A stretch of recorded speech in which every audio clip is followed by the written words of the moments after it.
She is the most beautiful woman I have ever seen in my life. Deke said it flat out standing in the yard with his hat in his hand, watching the stagecoach door swing open. Everett, brother, you are in serious trouble. Everett didn't answer. He couldn't. Because stepping down from that coach was a woman so striking that the entire street went quiet, without anyone deciding to dark hair, proud shoulders, eyes that moved across Holt's Crossing like she was already calculating what it was worth. She found Everett's face in 3 seconds flat. "Mr. Cobb," she said, and every word in that carefully written letter of his turned to ash. If this story already has you hooked, subscribe to our channel and follow along until the very end. Drop a comment telling us what city you're watching from. I want to see just how far this story has traveled. The letter had taken Everett Cobb 3 weeks to write. Not because he was a slow thinker. Everett was by most accounts in Holt's Crossing the sharpest mind attached to a pair of working hands anyone in the Wyoming Territory had ever dealt with.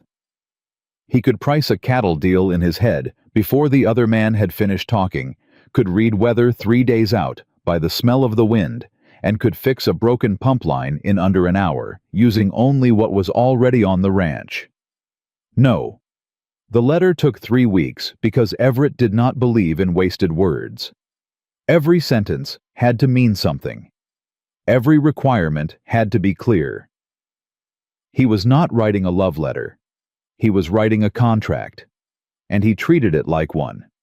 Seeking a bride for practical purposes. Ranch outside Holt's Crossing, Wyoming Territory. Cattle operation 400 head. House is solid 4 rooms. Bride must be capable of managing a household independently comfortable with isolation, not given to complaint. Preferred plain-featured sensible, accustomed to hard work. Romance is not the expectation. Partnership is. He had read it back to himself standing at the kitchen table, and it had satisfied him completely. That was 4 months ago. Now Everett stood at the edge of the road that ran through the center of Holt's Crossing, and the stagecoach from Cheyenne was 40 minutes late, and his jaw was tight, and he kept pulling his watch from his vest pocket and snapping it shut again without actually reading the time. "You look like a man going to his own hanging," said Cal Briggs from the general store's front step. Everett didn't answer. "First time I've seen you standing still for more than 2 minutes, that didn't involve a fence repair," Cal continued, because Cal had never once in his life understood the meaning of silence. "Who you waiting on?"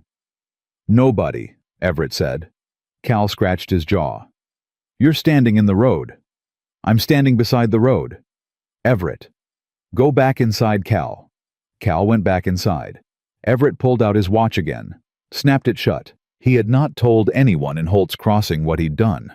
Not Cal, not his ranch hand Deke, who'd been with Broken Spur for 11 years, and probably knew more about Everett's business than Everett wanted him to. Not the Reverend, not the doctor, not any of the 3 women who occasionally left food on his porch after his mother passed 2 years ago, as if grief were something you could cure with pie. He hadn't told anyone because there was nothing romantic about it, and he did not want to field questions that treated it as though there were. He needed a wife the same way he needed a new water pump, practically without sentiment. He heard the stagecoach before he saw it. The wooden clatter of the wheels on packed earth, the heavy breathing of the team, the driver's low whistle as he pulled them down. Everett squared his shoulders. The coach stopped. The door swung open, and Francesca Windermere stepped down into the afternoon light of Holt's Crossing, Wyoming, and Everett Cobb's entire carefully constructed plan of a life cracked straight down the middle. He didn't move. He couldn't. She was not plain. She was so far from plain that the word seemed almost insulting in its inadequacy. She was tall with the kind of posture that suggested she had never once in her life slumped against anything. Her traveling clothes were sensible dark wool practical cut, but they couldn't hide the fact that she wore them the way women in paintings wore gowns. Her hair was dark and pinned, and a few strands had come loose in the journey, and she didn't reach up to fix them. She simply stood there, one hand resting on the side of the coach, looking at Holt's Crossing with an expression so calm It bordered on deliberate. Then she looked at him. Everett felt something move in his chest that he did not have a name for and actively did not want one. "Mr. Cobb," she said. Her voice was steady, not soft, not girlish. Steady the way a door is steady when it's been properly hung. "Yes," he said. The word came out rough. She crossed to him and held out her hand. Not as a woman extends her hand to be kissed, but as a person extends a hand to conclude an agreement.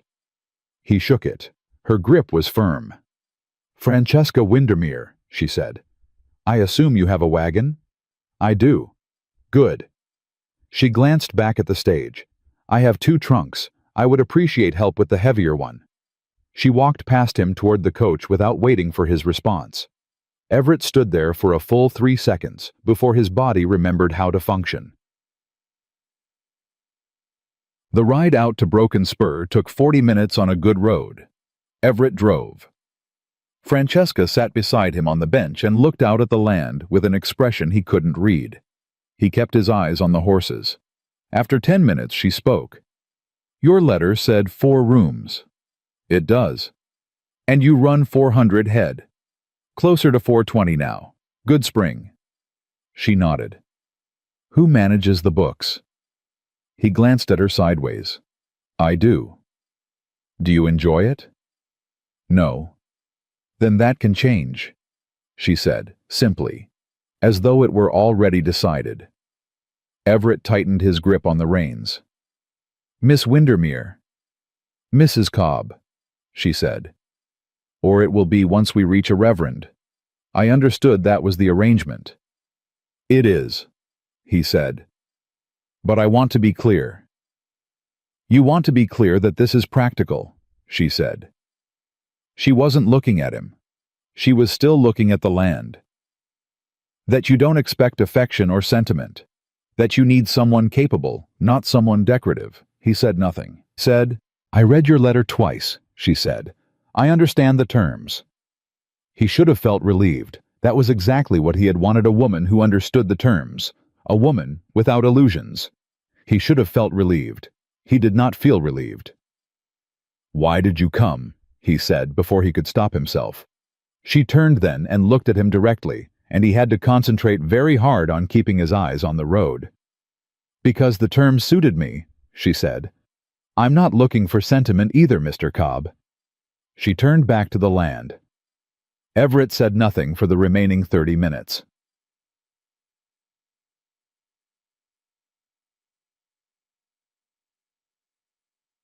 They were married 2 days later in the parlor of Reverend Aldous Marsh, with Deke and the Reverend's wife as witnesses. The whole thing took 11 minutes. Francesca signed her name in a clear, unhurried hand. Everett signed his. Deke shook Everett's hand afterward and said, "Congratulations," with the careful tone of a man who had noticed something but was sensible enough not to say what. The Reverend's wife looked at Francesca with the wide-eyed expression of someone who had expected a very different kind of woman and was recalibrating quickly. Francesca thanked her for the use of the parlor. They drove back to the ranch in silence. The first 2 weeks were a careful, deliberate negotiation that neither of them acknowledged as such. Francesca took the south bedroom. Everett had the north. She was up before dawn and had coffee on before he came through the kitchen, and she did it without comment, without expectation of thanks.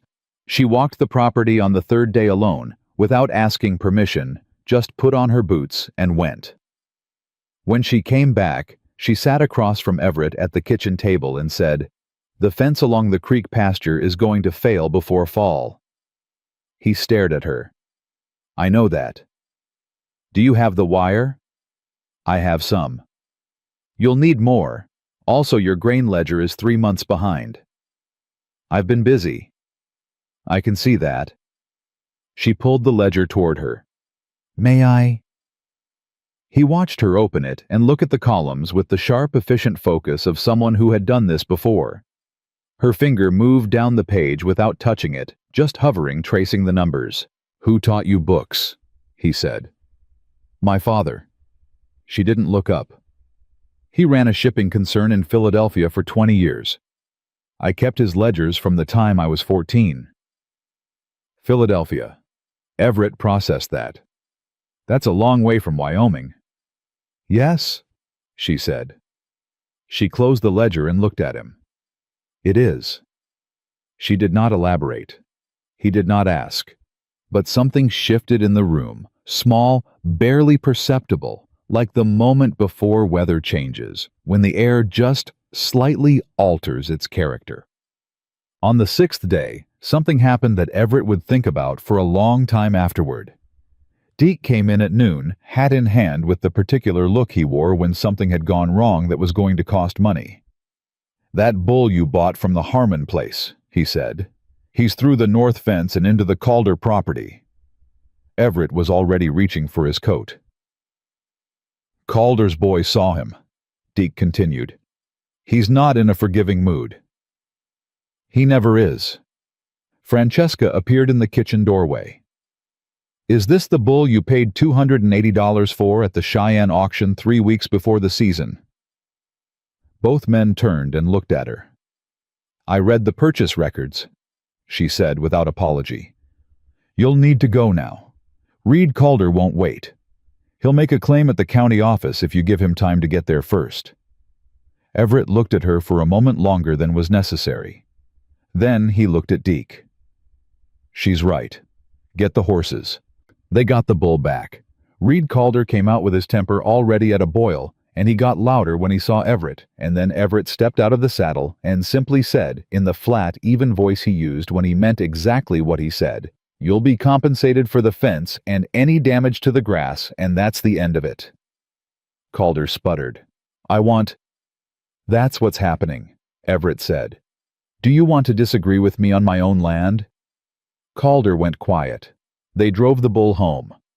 That evening, Francesca had supper on the table when Everett came in. Stew bread and a pot of coffee so strong it was nearly a separate entity. He sat down.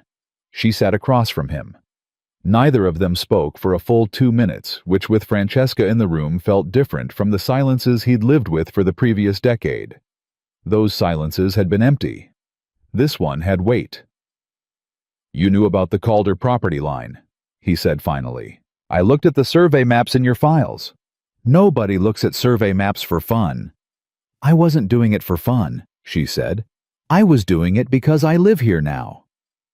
He looked at her across the table and felt that thing in his chest again, that nameless, shifting thing, and he picked up his fork and started eating because he did not know what else to do with it.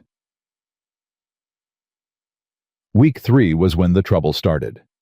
Not between them, not exactly. The trouble was inside Everett, and he knew it, and he hated knowing it. He had started noticing things he had no business noticing. The way she moved through the house, not quickly, not slowly, but with a deliberateness that suggested she never wasted motion. The way she looked at the horizon when she stood on the porch in the evening, as though she was measuring something only she could see. The particular quality of her attention when she listened to something, she went very still, the way an animal goes, still when it's working something out, and her focus was so complete, it made a man feel against his better judgment that he was the most important thing in the room. He did not want to notice these things. He especially did not want to notice her hands. Capable, careful hands, quick and sure, and the way they moved when she was working the books or kneading bread dough or gesturing at something she was explaining. He had specifically in writing requested a plain bride. He had requested plain because he understood what beauty did to a man's thinking. He had watched it happen to others. He had watched men become foolish and desperate and compromised by wanting something they could not control wanting. He had not intended to become one of those men. And yet, one evening he came into the kitchen to find her standing at the stove with her back to him, and something about the quiet stillness of the moment, the late light, the smell of supper, the simple fact of another person in his house who had chosen for reasons she hadn't fully explained to be there, hit him in the chest with a force that nearly stopped him in the doorway. She turned around. "You're early," she said. "Deke finished the fence," he said. His voice came out steadier than he felt. "Good." She turned back to the stove. 15 minutes.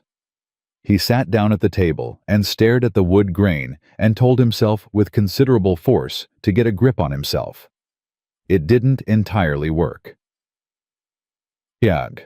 The first real fracture came on a Wednesday 3 weeks in, when Hector Vane rode up to the ranch. Everett was in the barn when he heard the horse, and something about the particular way Vane rode loose and deliberate, and with the specific arrogance of a man who believed the world owed him right of way, made Everett's mood drop about 10 degrees before he'd even cleared the barn door.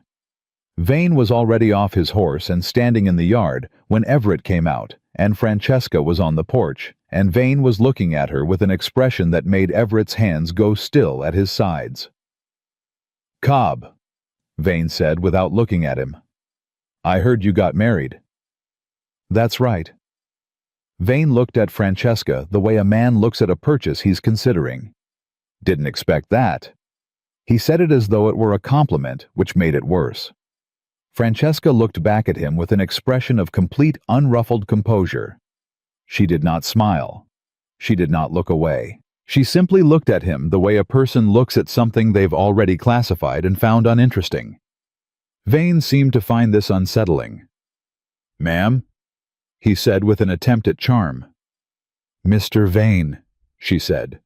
The tone was so neutral it functioned as a door being closed. Everett stepped between them, not aggressively, just into the center of the conversation. "What do you need, Hector?" Vane finally looked at him. "Water rights on the lower creek." "We've discussed this." "I want to discuss it again." "My answer is the same."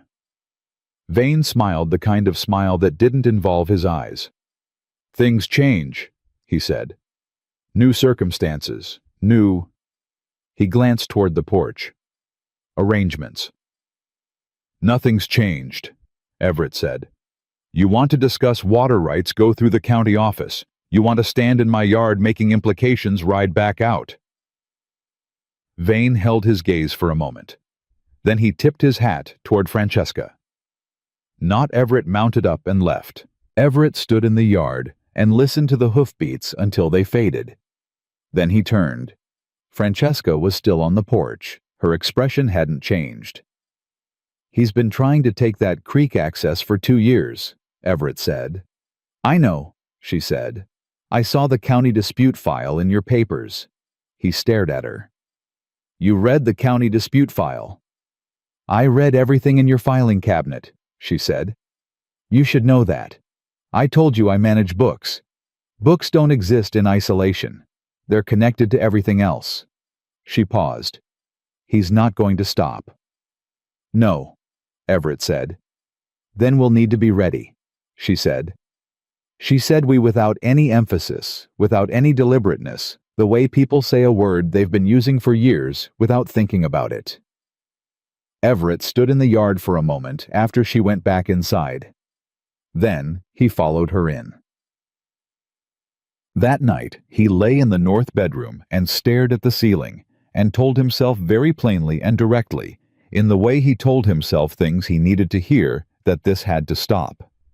The noticing, the awareness of her in every room, the way his chest did that thing whenever she said "we." He had written a letter. He had specified his terms. He had been clear.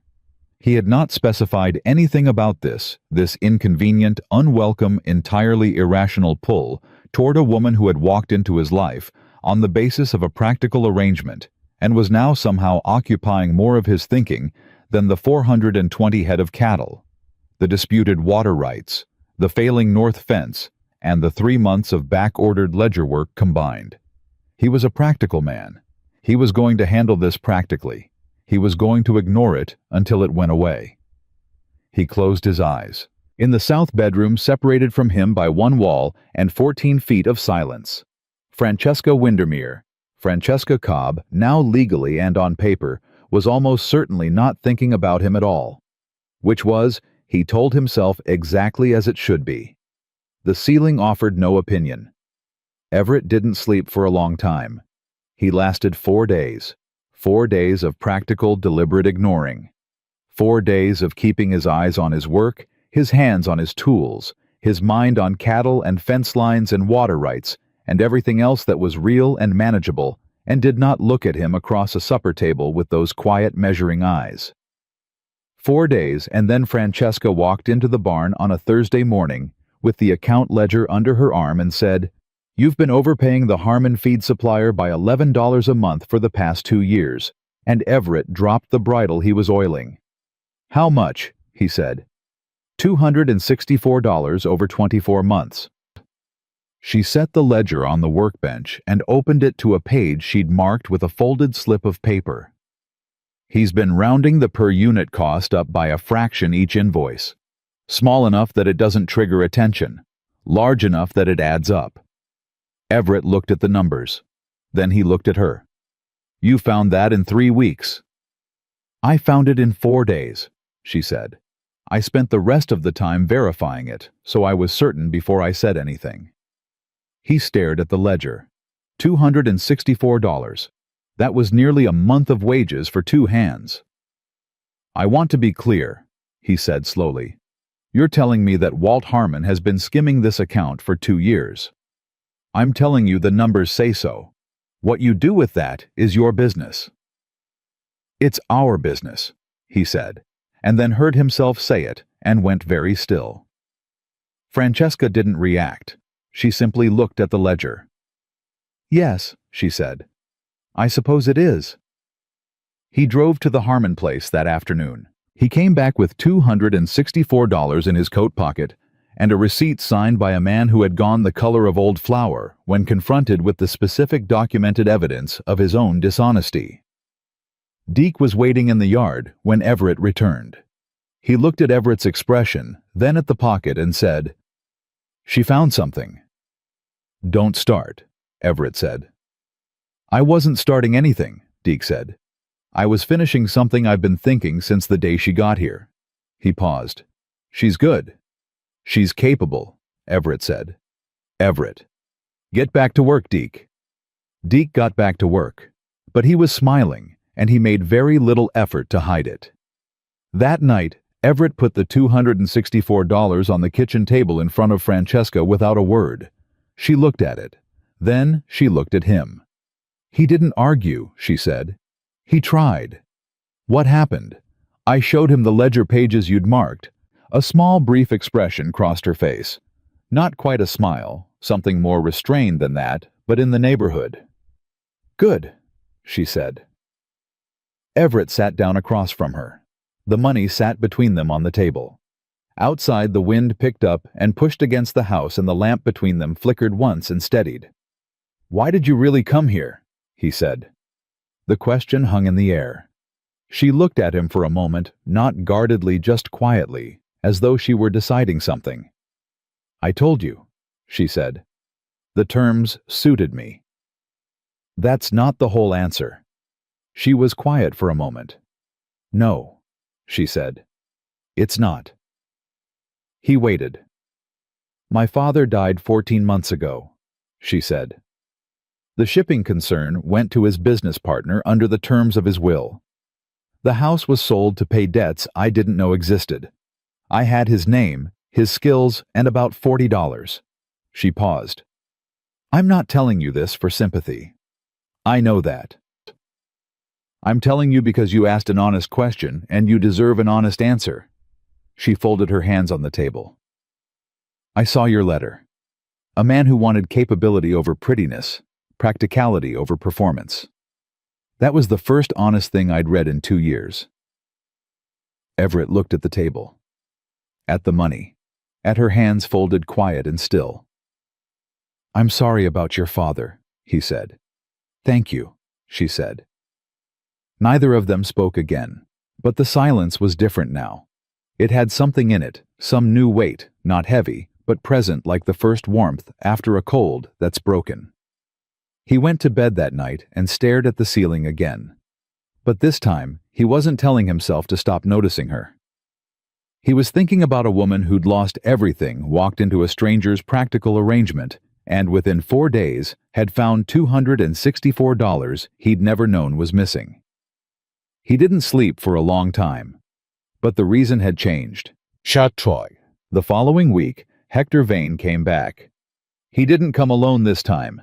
He brought his ranch foreman, a thick-necked man named Grady, who said nothing but stood with his arms crossed and his presence arranged to communicate that he could become a problem quickly if called upon to do so. Vane himself stood in the yard with his hat pushed back and his thumbs in his belt, and the particular ease of a man who believed he held something over you. "Cobb," he said, "I've been thinking." "You should do that privately," Everett said. "It tends to go better." Vane smiled without warmth. "The county's reassessing water rights in the valley come September. You know that. I know that. Your claim on the lower creek is 12 years old. Claims that old get looked at hard. My claim is legal and documented. Legal and documented things get complicated when the right people apply pressure." Vane's eyes moved to the house. "New operation here. New expenses. New." He paused, and the pause carried everything he was implying. "Obligations. A man in that position might find it easier to come to a private arrangement." "A private arrangement," Everett said. "Sell me the creek access. Fair price. You keep the land. I get the water, everybody moves on clean." Everett looked at him for a long moment. "No." "Everett." "No." The word came out flat and final. "You come back here with a third offer, Hector, and I'll be filing my own complaint with the county the same afternoon. About the fence you moved 6 inches into my property line on the east side 2 springs ago. I've got the survey." Vane's expression shifted. Something moved behind his eyes. Surprise, recalculation, a flash of something darker. "Where did you get a survey?" he said. "I've always had it," Everett said. "I just know where it is now." Vane stared at him. Then he looked at the house again, and this time his expression was not admiring. It was something colder. "You've got a smart wife," he said. "Ride out," Everett said. Vane rode out. Everett stood in the yard until the dust settled. Then Francesca said from the porch, "He's not going to let this go." "No," Everett said. "He's not. He's going to try to find another angle. Probably." She came off the porch and stood beside him in the yard, which she had never done before. They both looked at the road where Vane had gone. "The county reassessment," she said. "Is that real? September?" "Yes." "Then we have time to prepare a proper filing." She turned to look at him. "I know how to build a paper case. I did it twice for my father against suppliers who tried to claim breach of contract. And we won both times." He looked at her sideways. "Don't look at me like that," she said. "Like what? Like you're surprised." She walked back toward the house. "I told you who I was on the first day." She had. He just hadn't fully believed her yet. He was starting to. Kathy. 3 weeks into their marriage, Deke pulled Everett aside after morning work and said quietly, and without preamble, "She's the best thing that's happened to this ranch in 10 years. Everett looked at him. "I know you didn't ask," Deke said. "I'm telling you anyway because somebody should." "Deke?" "She reorganized the supply room," Deke said. "I've been looking for the spare pump parts for 2 years. She found them in 40 minutes. She also told me the east water trough has a slow leak and I should fix it before the heat comes. She was right." He paused. "I don't know what you think you're doing, Everett, but whatever distance you're keeping." "That's enough." Deke looked at him steadily. "Is it?" "Yes," Everett said. "It is." Deke nodded once and walked away. But the words stayed. Because the problem was not that Everett didn't know she was capable. He knew she was capable. He had known it within 48 hours of her arrival. The problem was something else entirely. Something that lived in the part of him he'd spent 15 years keeping very quiet ever since Eleanor Marsh had stood in a church in Laramie and told him she'd changed her mind 3 weeks before a wedding that had already cost him his pride and most of his dignity. He was not afraid of Francesca because she wasn't capable. He was afraid of her because she was, and because wanting something real, something that could actually reach him, that was the most dangerous thing he'd ever considered. The moment that broke things open came on a Saturday night, and it came in the most unremarkable way possible, which was maybe why it hit him so hard. Francesca had been awake late with the ledgers she was building the water rights case file and had spread papers across the kitchen table, and Everett had come downstairs at 11 for water, and she hadn't heard him on the stairs. When he came through the doorway, she was sitting with her elbows on the table and her head in her hands, not crying, just still in the way of someone who is simply quietly exhausted. She looked up when she heard him. Neither of them spoke for a second.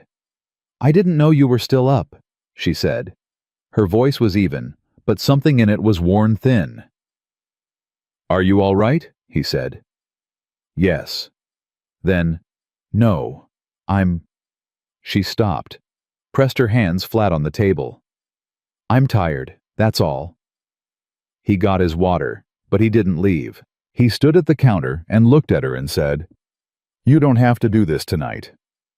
The county filing date is—" "Not tonight," he said. She looked at him. For a moment, just a moment, the composure she wore the way other women wore jewelry, that careful, deliberate composure slipped, and underneath it was something that looked like someone who had been holding a great deal together for a very long time. "I'm fine," she said. "I know you're fine," he said. "You're always fine. I'm saying you don't have to be right now tonight in this kitchen." She looked at him for a long moment. Then she said something he didn't expect. "Do you ever miss having someone to talk to?" He didn't answer immediately. He thought about it the way he thought about things he'd put in a locked room years ago and stopped checking on. "Yes," he said. She nodded, like it was a fact she'd just confirmed. "I haven't talked to anyone," she said. "Not really. Not in over a year. Since my father." She wasn't looking at him now. She was looking at the papers. "I talked to you about ledgers and water rights and supplier invoices. And those are real things, important things. But it's not the same," he said. "No," she said. "It's not." He pulled out the chair across from her and sat down. The lamp was between them. The papers were between them. The whole careful, practical, documented structure of their arrangement was between them. "Tell me about Philadelphia," he said. She looked up. "You don't have to," he said. "But if you want to talk to someone—" He left it open. She looked at him for a long moment. Then she started talking. She talked about her father, a sharp, kind man who had built his business from nothing and loved maps and terrible coffee, and had read to her every night until she was 12, and then given her the books and told her she was faster than him now. She talked about the house on Chestnut Street, the particular sound it made in winter, the way the business partners had arrived within days of the funeral with documents already prepared. She talked about the $40 and the letter from the marriage service and the train from Philadelphia to Cheyenne and the stage to Holt's Crossing, and the way she'd told herself the whole way that this was practical, only practical, and she was not afraid. Everett listened. He did not interrupt. He did not offer comfort or platitudes or the kind of managed sympathy people deployed when they didn't know what to say. He just listened with the full, steady attention of a man who had learned that the most valuable thing you could give someone was not a solution, but your complete presence. When she stopped, the lamp was lower, and the kitchen was quieter, and something in the air of the room had changed so thoroughly that the space they'd been sitting in felt like a different place than the one they'd started in. "Thank you," she said quietly. "For what?" "For not saying it'll be all right." "I don't know that it will be," he said. "I know you're capable of handling it either way. That's not the same thing." She looked at him. And Everett Cobb, who had spent 15 years being the most careful man in Holt's Crossing, who had written a letter specifying plain and practical and no romance, felt the ground shift beneath him in a way that had nothing to do with the earth. He stood up. "Get some sleep," he said, because it was the only safe thing he had left to say. "The filing can wait one night." He went upstairs. He sat on the edge of his bed in the dark and pressed his hands together and breathed. He was in trouble. Not the kind with water rights or fence lines or Hector Vane's quiet threats. The kind that had no practical solution. The kind that came from sitting across a table from someone at 11 o'clock at night and realizing with the slow, devastating clarity of a man who has been careful his entire life that he had already stopped wanting to keep his distance. He just didn't know yet what he was going to do about it. He didn't say anything to her the next morning.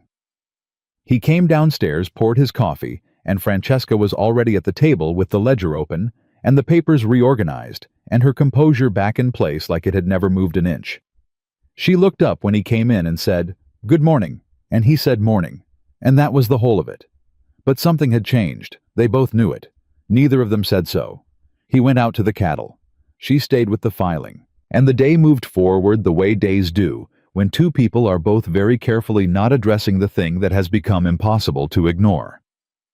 Deke found Everett at the north fence that afternoon and handed him a canteen and said nothing for a full minute, which was Deke's way of communicating that he'd noticed something.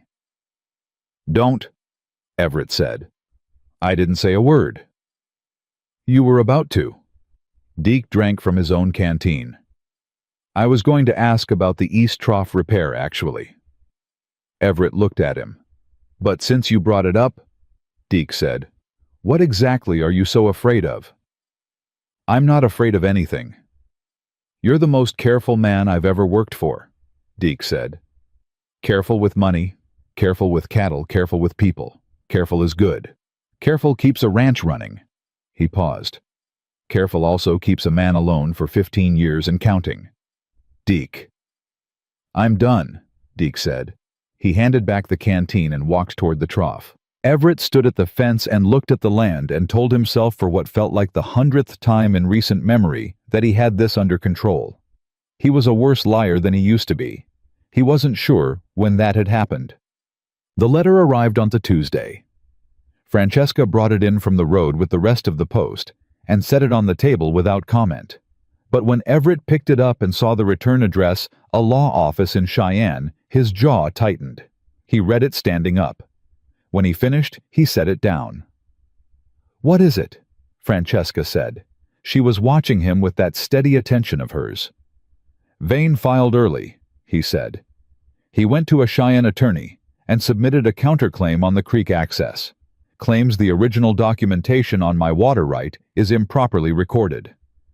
She crossed to the table and picked up the letter and read it herself quickly, her eyes moving down the page with the focused efficiency he'd come to recognize as what she looked like when she was working. "Is it?"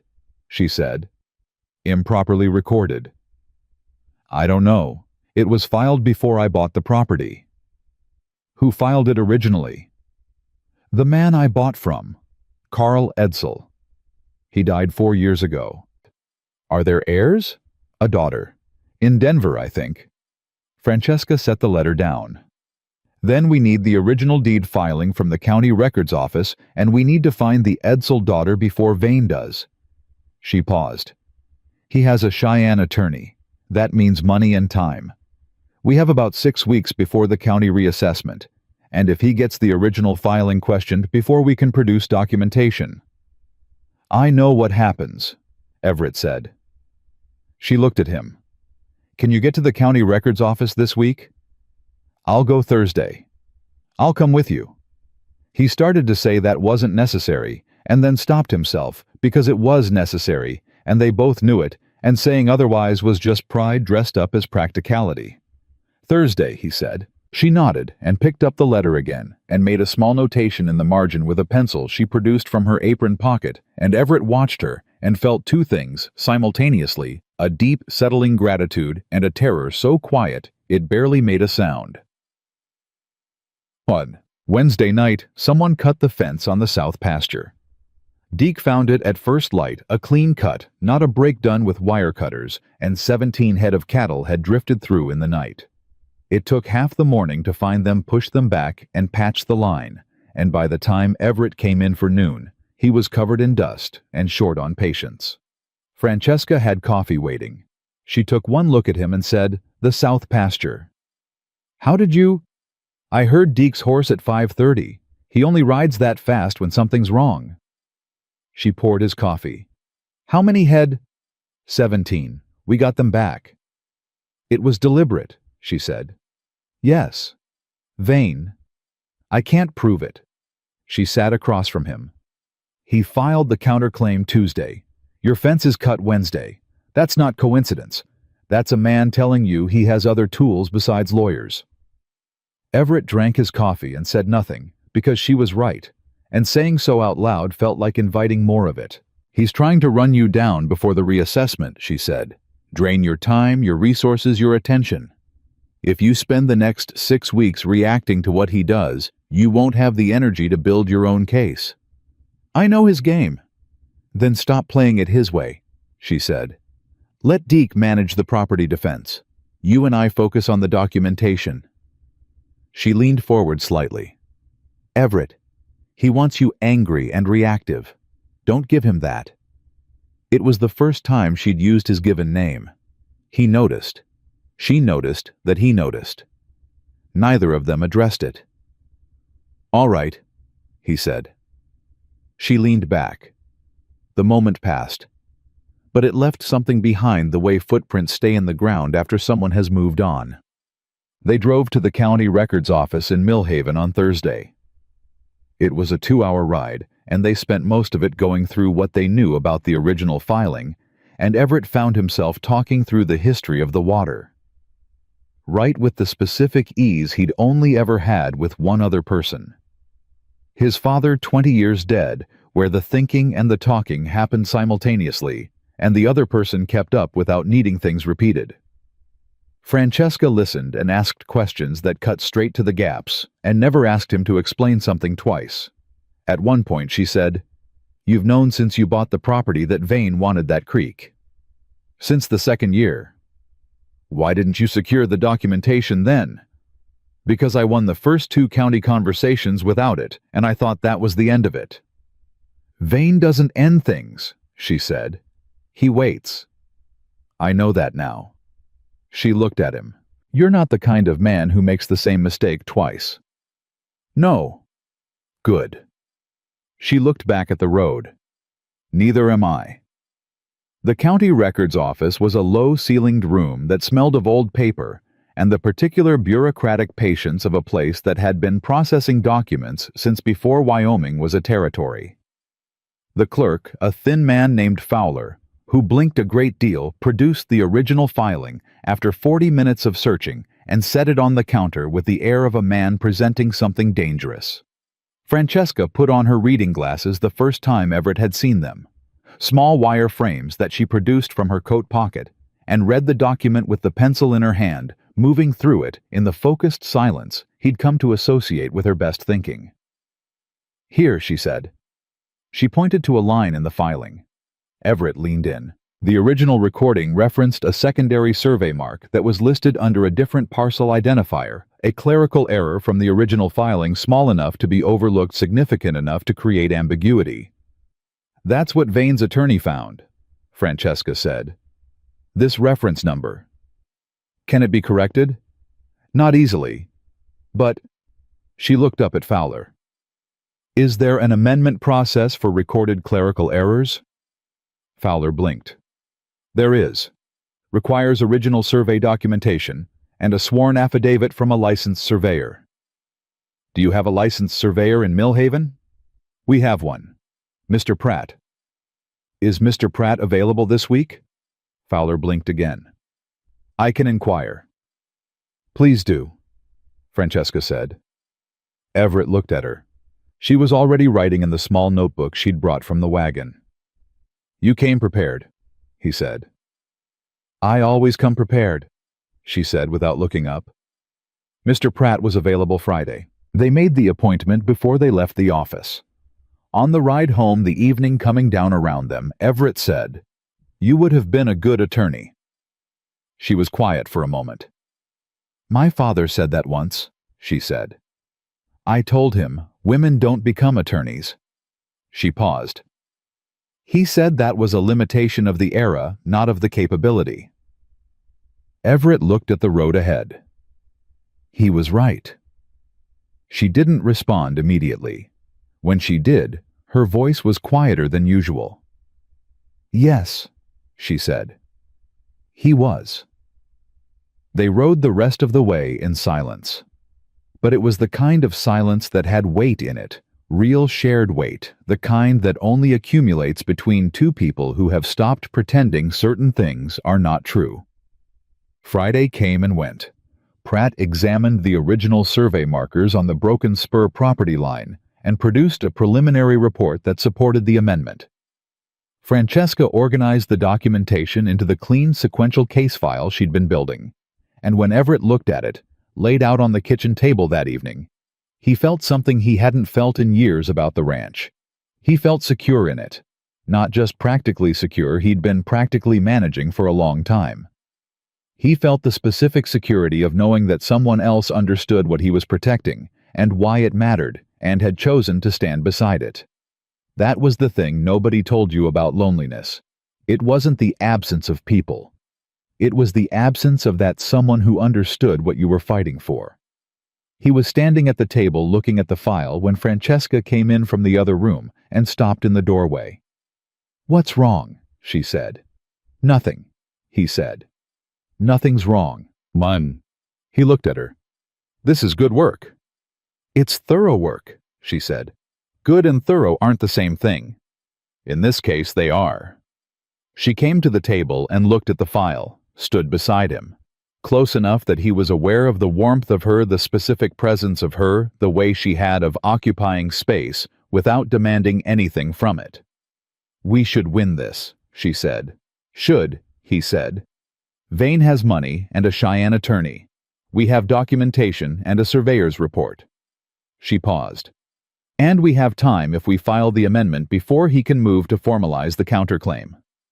"How long before the counterclaim is formalized?" "If his attorney is aggressive, 3 weeks, maybe 4. "We can file the amendment Monday," Everett said. She nodded, and then she said something she hadn't said before, something that had not been part of any of their practical, documented, organized conversations. "I don't want to lose this," she said. He looked at her. She was still looking at the papers. "This ranch, this—" She stopped, started again. "I didn't expect to care about it. I told myself it was practical, a roof and a purpose and a set of books to manage." She pressed her hands flat on the table. "But I care about it. I want to win." "We're going to win," he said. She looked up at him. They were standing very close, closer than they'd stood before, and the kitchen was quiet, and the lamp was steady, and there was nothing between them except about 6 inches of air and everything neither of them had said yet. "You can't know that," she said. "No," he said. "But I know what we've built, and I know what you're capable of, and I know—" He stopped himself. She waited. He looked at her and felt the full weight of it, the fear he'd named to himself, but never out loud, the wall he'd built, and the specific, irreversible fact that she had somehow gotten to the other side of it without either of them noticing exactly when. "I know you're not going to stop," he said. "Whatever Vane does. You're not the kind of person who stops." She held his gaze for a moment. "Neither are you," she said.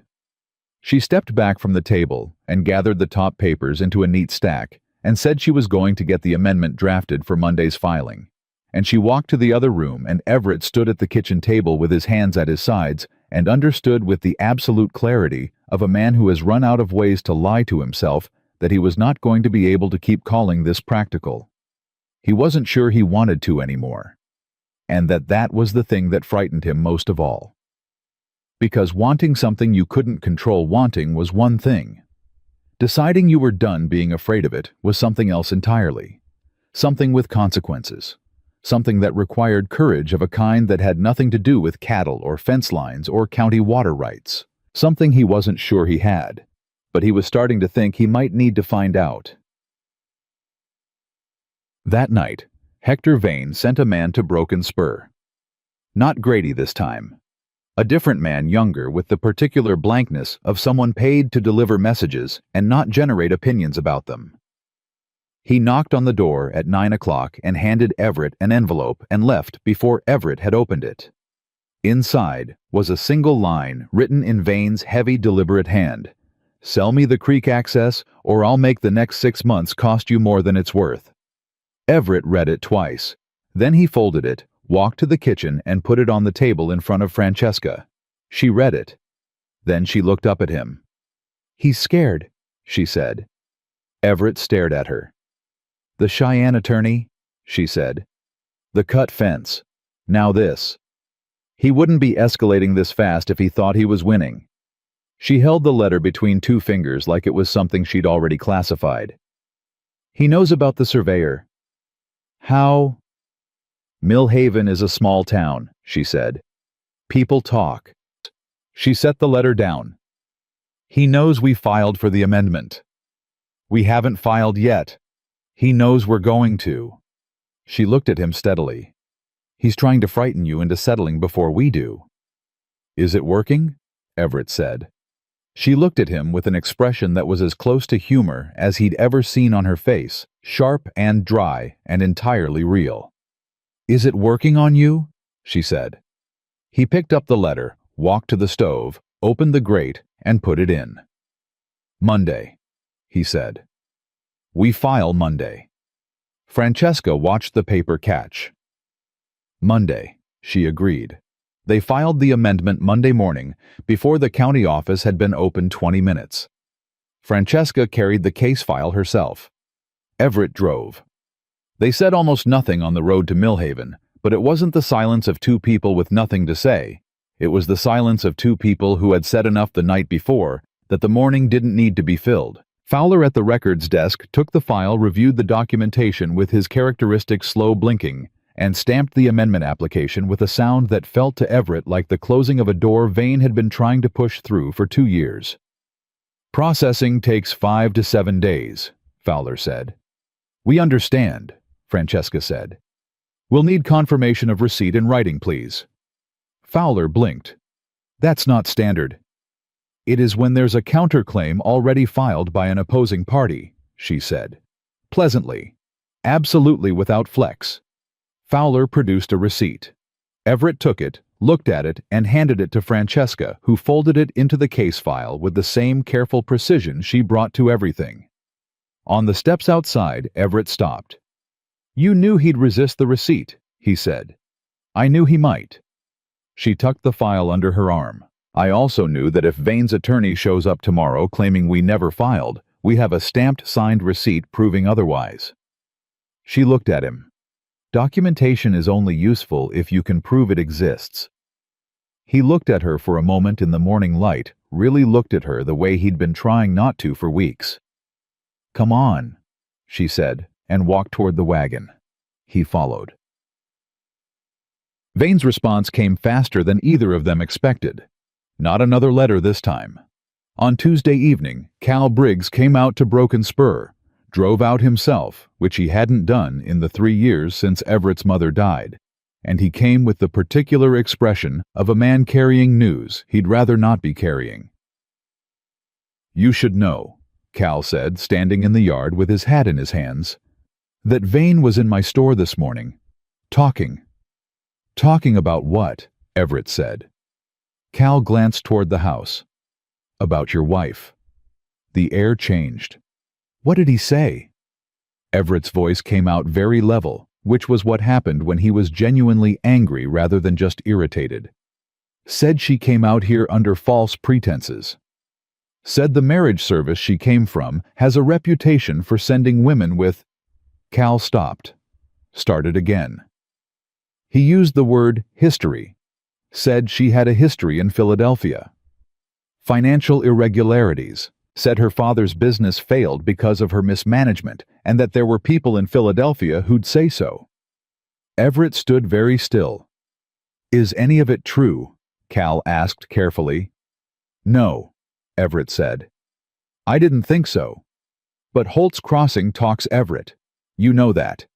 He said it in front of 4 people, and by now it's 12, and by Thursday—" "I know how this town works, Cal." Cal nodded, put his hat back on. "Thought you should hear it from a friend before you heard it sideways." He paused. "She seems like a good woman. Good for the ranch. Good for—" He stopped himself. Anyway, thought you should know. He drove back to town. Everett stood in the yard for a moment. Then he went inside. Francesca was at the table with the ledger. She looked up when he came in, and she read something in his face. Immediately, she was very good at that, at reading what a face said before the mouth opened. "What happened?" she said. He told her. He watched her take it in. She went very still in the way. She went still when she was processing something not frozen, just focused all of her directed inward for a moment. "Financial irregularities," she said. His word. "He's trying to discredit the filing," she said. "If he can cast doubt on your household, on your judgment in marrying me, he weakens your standing at the county reassessment." She set the pencil down. "It's not about me personally. I'm a tool he's using." "I know what it is," Everett said. "That doesn't make it acceptable." She looked at him. "I'm going to address it," he said. "How?" "By making sure every person in this county understands exactly who you are and exactly what you've done for this ranch." She shook her head. "That's emotional. That's what he wants, you defending me publicly, people seeing it as confirmation you've been compromised by Francesca." He said her name the way you say something you've decided. "He stood in Cal Briggs's store and told lies about you to 4 people. I'm not going to sit here and let that travel. That's not who I am." She held his gaze. "I can handle rumors." "I know you can," he said. "But you shouldn't have to. Not in your own town." He paused. It was the first time he'd called it that your town, and they both noticed, and neither of them commented on it. "What are you going to do?" she said. "I'm going to go see Judge Carver in the morning." She blinked. "The circuit judge?" "He's in Millhaven until end of week. Vane's attorney filed through the Cheyenne office, which means the reassessment falls under Carver's jurisdiction." He sat down across from her. "Carver has known me for 12 years. He'll hear a preliminary." "A preliminary isn't a ruling."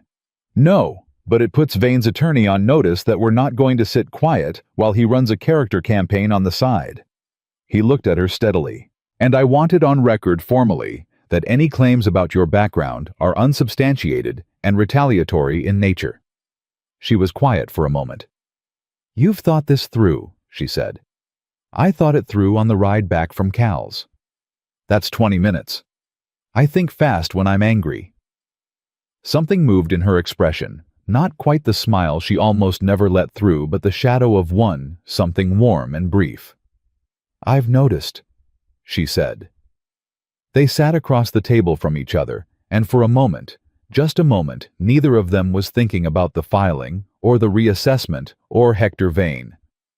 Then Francesca said quietly, "No one's done that before." "Done what?" "Decided to fight for me." She said it flatly, without self-pity, just as a fact being recorded. "My father did when he was alive. No one since." Everett didn't say anything. He just looked at her across the table and felt the full complicated weight of what she'd just said settle into the room. "Get some sleep," he said finally. "We leave early." Judge Carver was a large man who occupied space the way mountains do without apology, and with the implication that he'd been there long before you and would remain after. He listened to Everett with the unreadable patience of a man who had heard every variation of every human dispute, and had stopped being surprised by any of them. When Everett finished, Carver looked at Francesca.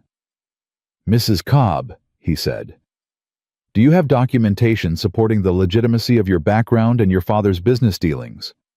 "I have correspondence financial records from the Philadelphia office and 2 character references from business associates of my father who can speak to the firm's history," she said.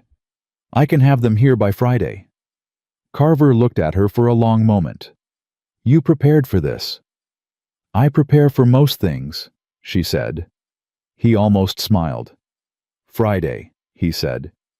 "I'll hear a preliminary Friday morning. I won't issue a ruling on the water rights at this stage, but I will note for the record that retaliatory characterizations submitted in conjunction with an active counterclaim are taken seriously by this court." He looked at Everett. Vane's attorney will be notified that the court is aware of the concurrent campaign. That's all I'm asking, Everett said. It's not nothing, Carver said. He closed the folder in front of him. Friday. They came out of Carver's office into the afternoon, and Everett stopped on the step and exhaled a long, slow breath that he'd been holding since Cal Briggs had driven up to the ranch the evening before. Friday, Francesca said beside him. I need to write to Philadelphia tonight. Will they respond in time? Harriet Moss will. She was my father's longest business partner. She disliked injustice more than she liked sleep. She paused. And she writes fast. Everett looked at her. How many people have you got lined up across the country who will respond to a letter within 48 hours? She considered this seriously. 3, she said. Maybe 4. He shook his head slowly, not negatively, just with the particular motion of a man adjusting his understanding of something. What, she said. Nothing, he said. Get in the wagon. The letters went out that night. Wednesday came and went in a controlled fury of work. Deke reinforced the south pasture fence with fresh wire. Everett rode the full property line and documented every boundary marker with written notes and hand-drawn positions, and Francesca drafted a supplemental brief to accompany the amendment filing that laid out the timeline of Vane's escalations in chronological order. On Thursday morning, Grady showed up. Not Vane. Grady. Alone without the studied casualness Vane brought to these visits. Grady had the direct, unadorned manner of a man running an errand he'd been told to run, and who had no personal investment in how it landed. Mr. Vane wants to talk, Grady said. Mr. Vane can talk to the county office, Everett said. He means direct. Today. His property. I'm not going to his property. Grady shifted his weight. He said to tell you the Philadelphia matter can go away. His words. The Philadelphia matter. Everett felt the anger move through him, clean and cold and very specific. Tell him the Friday hearing is happening regardless, Everett said. And tell him the next time he sends someone to my door with an implied trade, I'll be filing a formal complaint for interference with an active county proceeding. Grady blinked. This was clearly not the response he'd been prepared for. You sure? Grady said. I'm always sure, Everett said. Grady left. Everett went back inside. Francesca was standing in the kitchen doorway. You heard, he said. Most of it. She paused.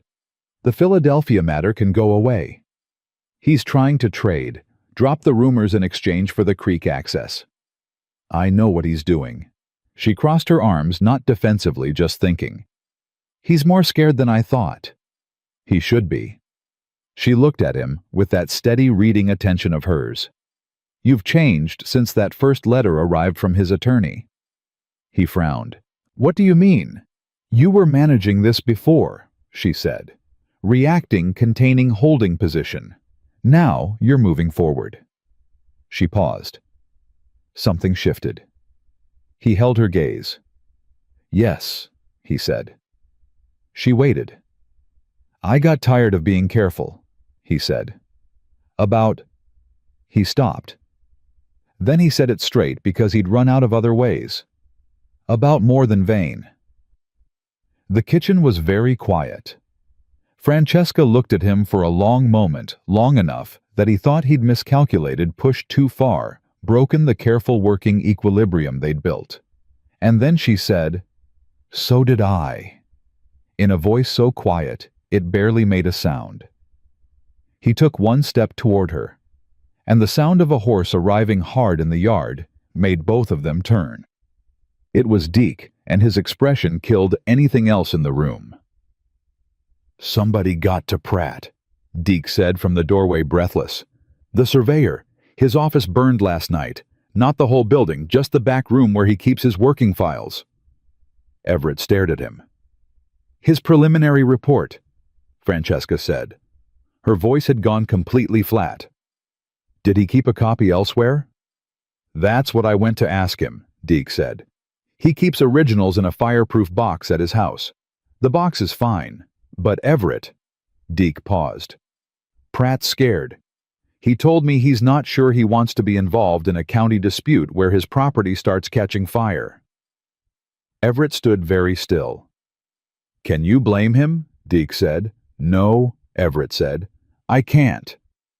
Without the surveyor's report, Deke started. I know what it means without the report, Everett said. They all stood in the moment of it. The amendment filing was strong, but Pratt's report was the technical backbone. Without a licensed surveyor's confirmation of the boundary markers, the amendment was an argument without its best evidence. Vane hadn't tried to beat them in the county office. He'd tried to burn them out of it. Francesca moved first. She went to the table and opened the case file and pulled out the copy she'd made of Pratt's preliminary notes, the handwritten page she'd transcribed and organized into the brief. Is Pratt's original signature on the preliminary? She said. Yes, Deke said. He signed it before the fire. Then the preliminary is still a signed document from a licensed surveyor, she said. It's not the full report, but it's a foundation. She looked at Everett. And we have the original survey markers physically documented in your boundary notes from yesterday. Everett looked at her. That's my handwriting. Yes, but you're the property owner and the notes corroborate Pratt's preliminary. She set the pages side by side. It's not as clean as the full report, but it's not nothing. Pratt won't testify, Everett said. I know. She looked up. But I know someone who might. He waited. Carver, she said.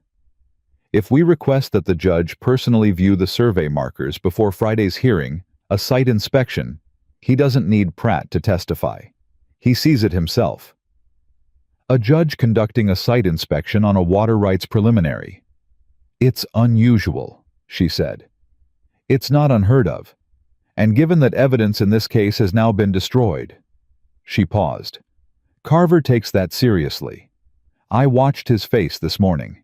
He's not a man who tolerates intimidation within his own jurisdiction. Deke was looking at Francesca with an expression Everett recognized the same one Deke had worn the day she'd found the $264. Pure, uncomplicated respect. She's right, Deke said. You should listen to her. I always listen to her, Everett said. Francesca looked at him when he said it. Something in her expression shifted, small, barely visible, but there. She went back to the papers. Write to Carver tonight, she said. Request the inspection for tomorrow morning before the hearing. Cite the destruction of related evidence. She pulled the pencil from her pocket. I'll draft the request if you want. Draft it, Everett said. I'll sign it. She started writing. Deke caught Everett's eye across the room and made a small gesture, barely anything, just a slight tilt of his head toward Francesca that communicated without words something Everett didn't have a response to. He looked away, but he didn't disagree. Carver granted the inspection request by return message at 8 o'clock that evening. They were all three still at the kitchen table when the writer brought it, and Francesca read the response and set it in the center of the table with the careful steadiness of someone who had expected this, but was relieved anyway. 7 o'clock tomorrow, she said. He's bringing the county assessor. Deke let out a slow breath. Everett looked at the response. Then he looked at Francesca. You knew he'd agree, he said. I thought he would, she said. I didn't know. Why, what told you? She considered the question seriously the way she considered everything. When I told him I could have references from Philadelphia by Friday, he said you prepared for this. Most people would have said that's impressive or very good. He said you prepared. That's a man who values preparation above everything. She paused. A man like that doesn't ignore a request that is thoroughly, specifically, and correctly prepared. She looked at the response. We were thorough. We were specific. We were correct. Everett looked at her for a moment. What? She said. I wrote a letter, he said.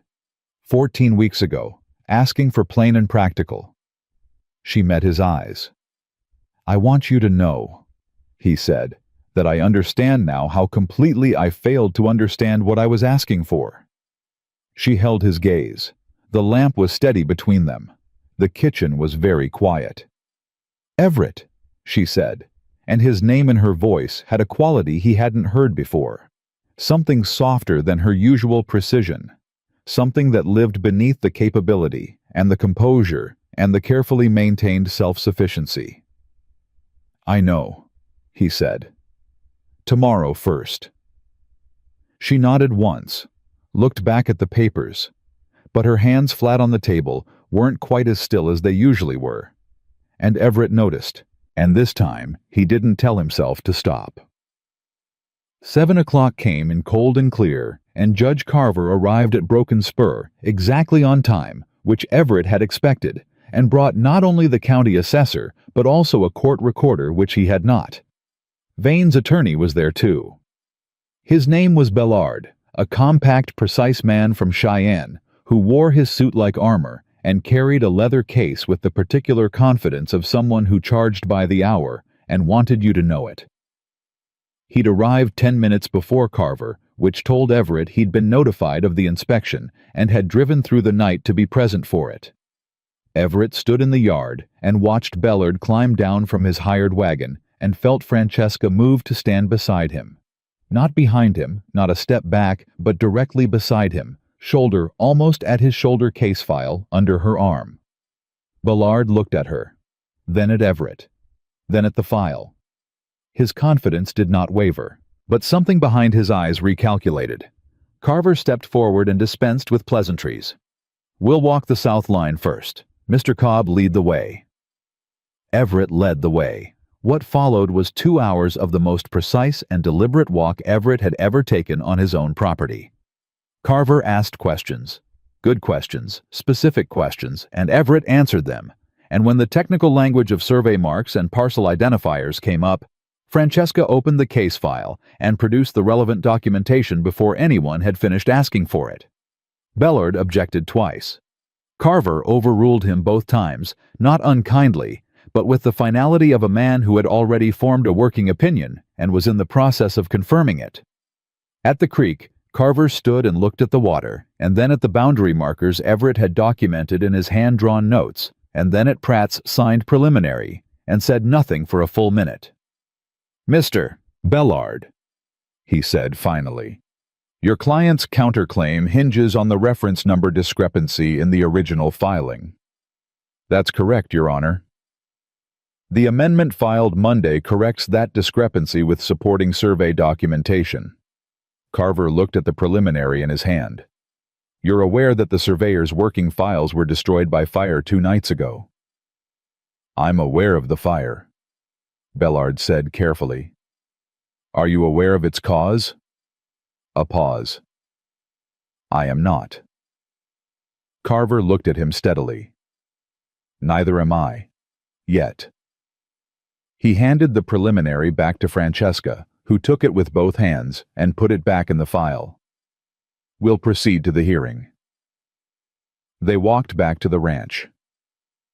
Bellard fell into step beside Everett on the return, dropping his voice to something that wasn't quite a whisper, but was designed to carry no further than Everett's ear. "My client is prepared to make a final offer. Generous terms. Creek access in exchange for a complete withdrawal of the amendment." "No," Everett said. "Mr. Cobb, the preliminary report from your surveyor is a single signed page. In a formal proceeding." "Is not what this is," Francesca said from Everett's other side without turning her head. "This is a preliminary hearing. The standard of documentation required is substantively different from a formal trial proceeding, as I'm certain you know." She paused. "And the references from Philadelphia arrived this morning by telegraph. Shall I include those in the record as well, given your client's public statements earlier this week?" Bellard went quiet. Everett said nothing.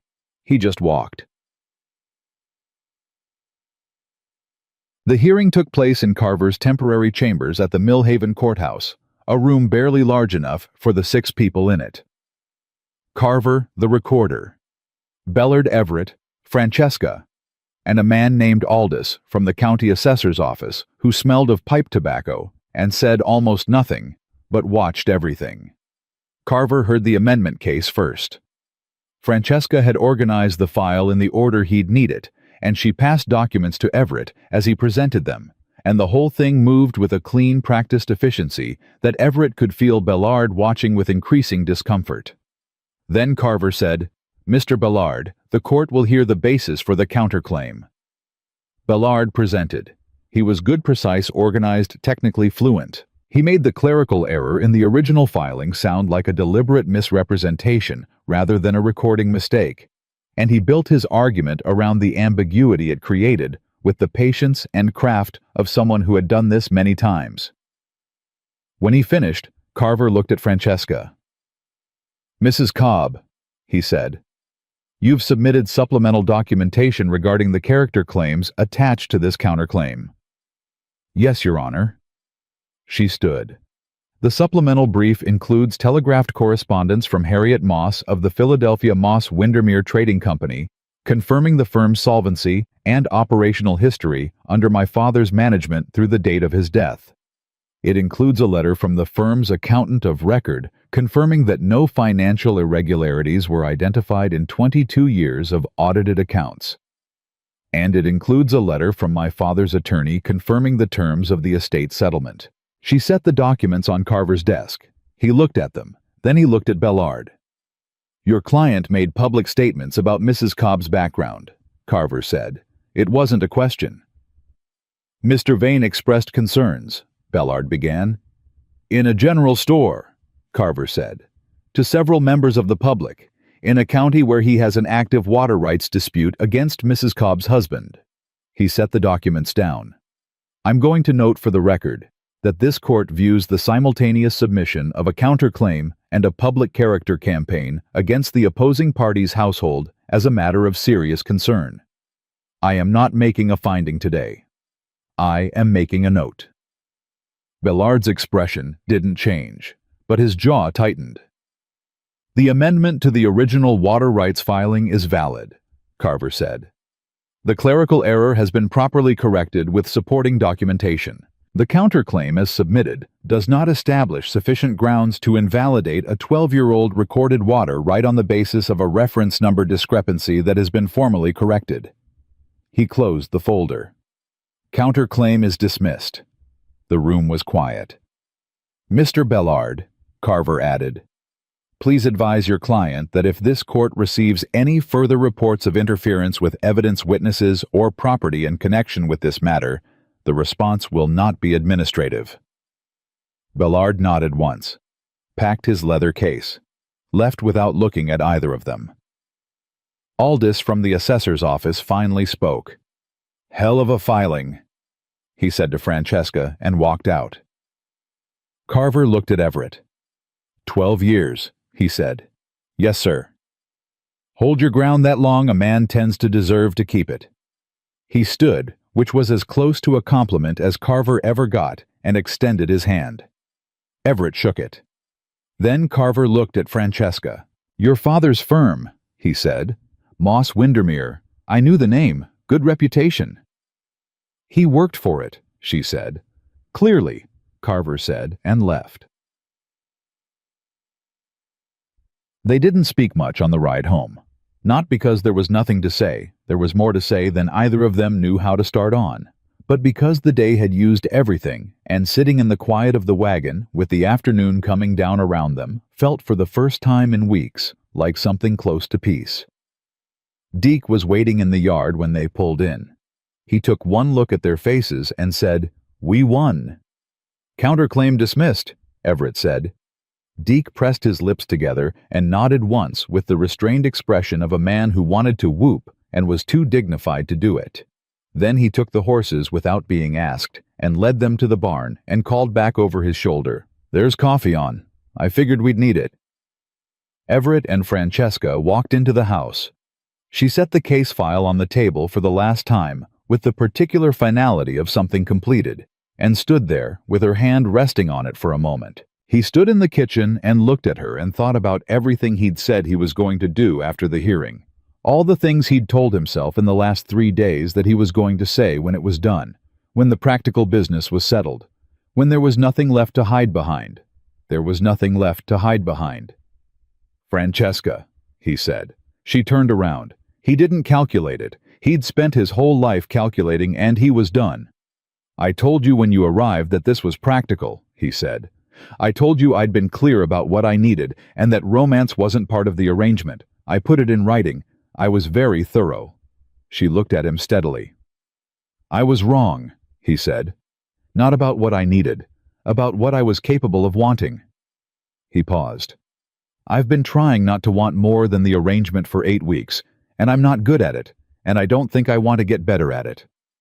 She didn't move. "I'm not asking you to feel something you don't feel," he said. I'm not making demands. The arrangement stands however you need it to stand. But I'm done pretending that I'm not—" He stopped, found the word. "That I'm not in love with you." The kitchen was completely quiet. Francesca looked at him for a long moment. Her expression was the careful reading one, but different now, and he recognized the difference because he'd learned her face the way you learn a landscape you intend to live in. She was not calculating.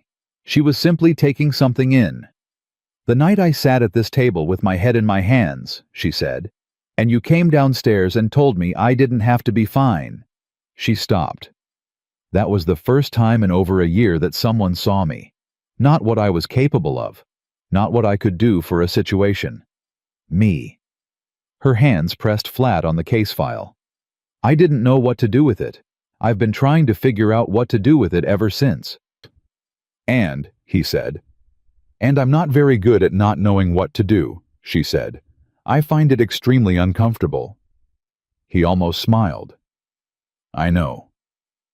I reorganized your entire filing cabinet because I didn't know what to do with the fact that I'd started—" She stopped herself, started again.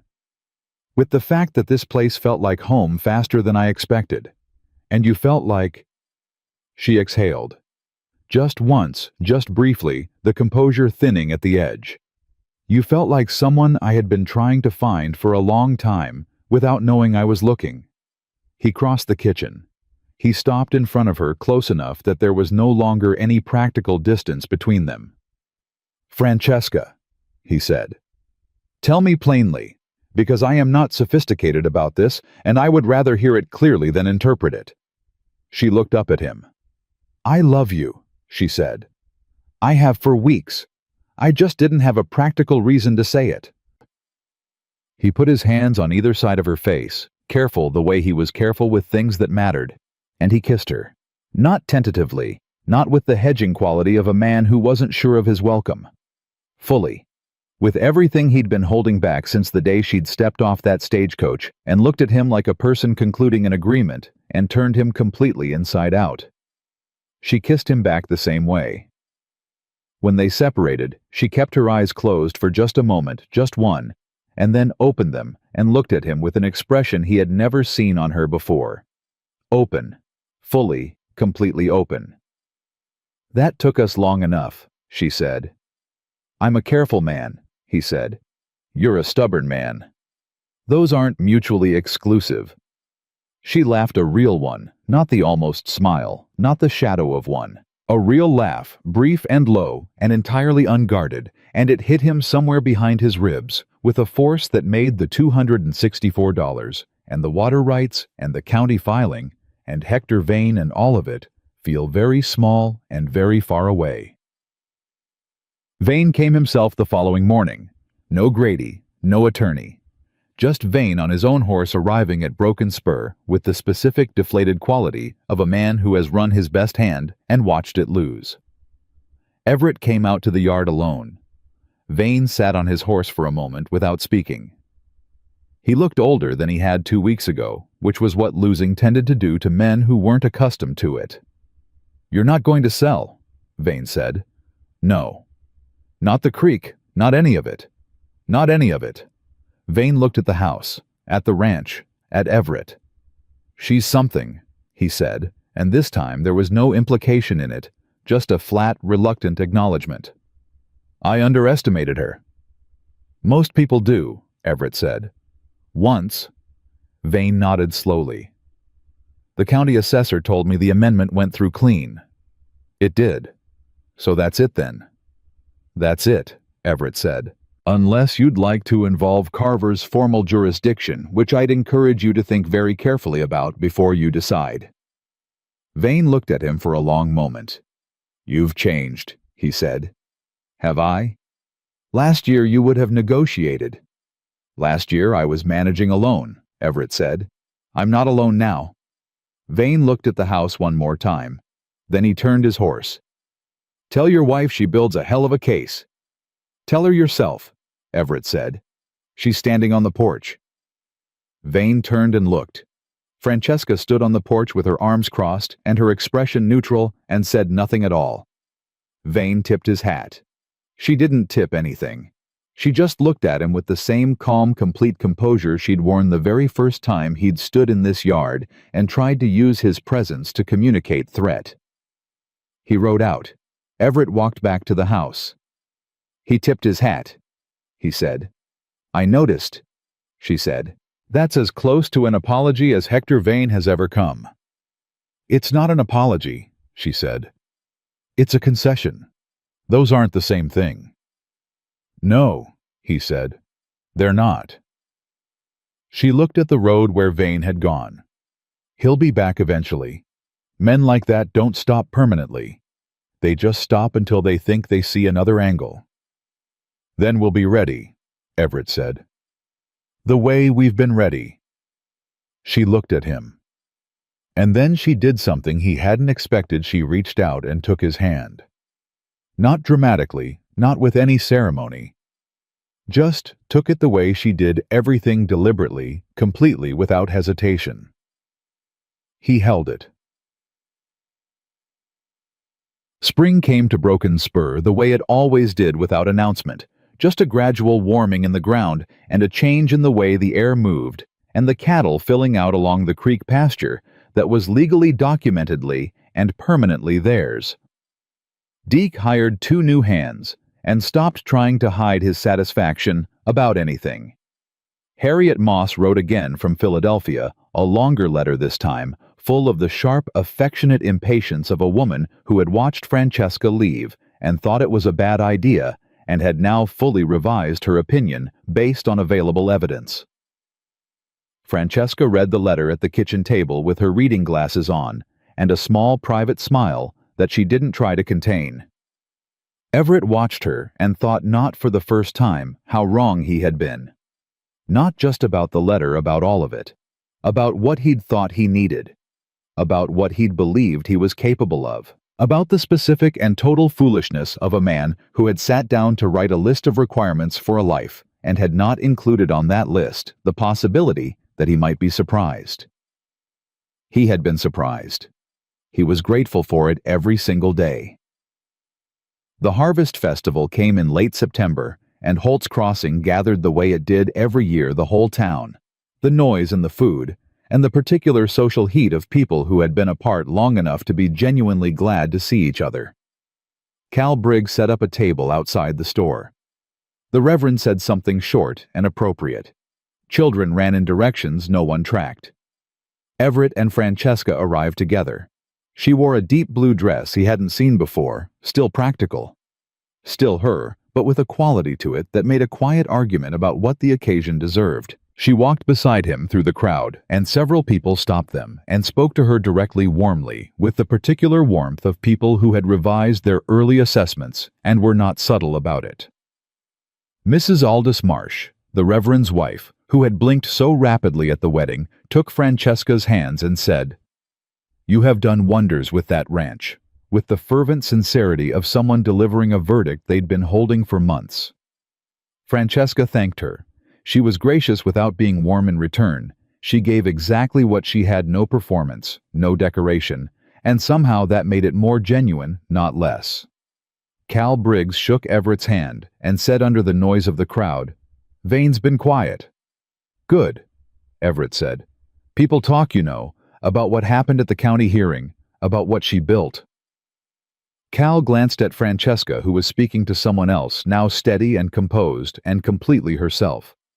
"About what you two built, Everett looked at her across the crowd.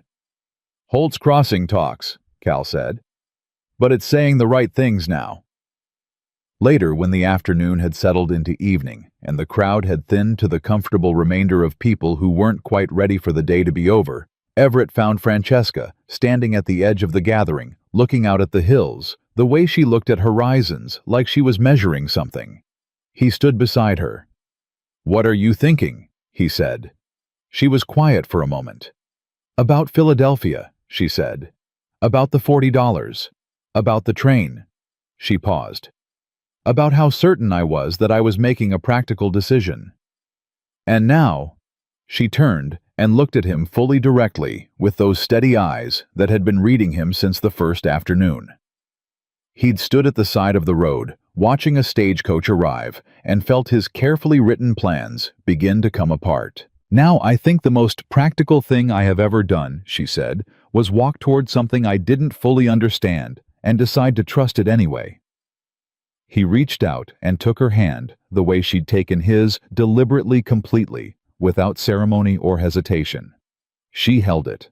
Around them, Holt's Crossing moved and spoke and lived, and the hills went gold in the evening light, and Broken Spur Ranch sat 12 miles out, with its properly recorded water rights and its reorganized filing system, and its 4 rooms that had stopped feeling like 4 separate spaces and had become somewhere in the last 8 weeks something that had no better word than home. Everett Cobb had written a letter asking for plain and practical, and what had come back to him was something he had not known how to ask for because he had not known it existed. A woman who was the most capable person he had ever stood beside, and the most honest and the most real, and who had looked at his life and decided it was worth building something inside of. He had been afraid of wanting her. He was done being afraid. He held her hand in the last of the September light, and Francesca Cobb stood beside her husband in the town that was hers now, and the life that had begun as a contract had become something no document could contain, and no man could take from them. They had chosen each other clearly, completely, and without reservation, and that was the only truth that had ever mattered.